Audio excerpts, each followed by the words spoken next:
এক যে ছিল আপন ভোলা কিশোর, স্কুল তার ভালো লাগতো না, সহ্য হতো না পড়াশোনার ঝামেলা। আমাদের চলতি লেখাপড়া সে শিখল না কোনো কালেই, অথচ সে ছাড়িয়ে গেল সারা দেশের সবটুকু পাণ্ডিত্যকে। কেমন করে সে প্রশ্ন আমাকে করো না। বড় মানুষের মধ্যে গরিবের মতো মানুষ, তাই বড় হয়ে সে বড় মানুষ না হয়ে মানুষ হিসেবে হলো অনেক বড়। কেমন করে সে প্রশ্ন আমাকে করো না।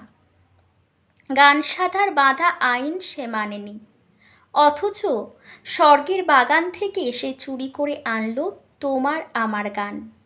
কবি সে, ছবি আঁকার অভ্যাস ছিল না ছোট বয়সে, অথচ শিল্পী বলে সেই পেল শ্রেষ্ঠ শিল্পীদের সম্মান।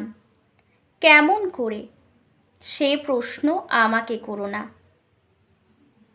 মানুষ হলো না বলে, যে ছিল দিদির আক্ষেপের বিষয়।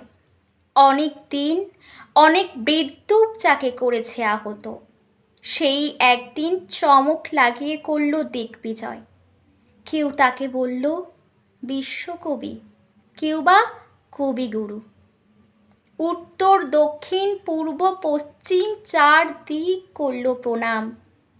তাই পৃথিবী আজও অবাক হয়ে তাকিয়ে বলছে, কেমন করে সে প্রশ্ন আমাকে করো না। এ প্রশ্নের জবাব তোমাদের মতো আমিও খুঁজি।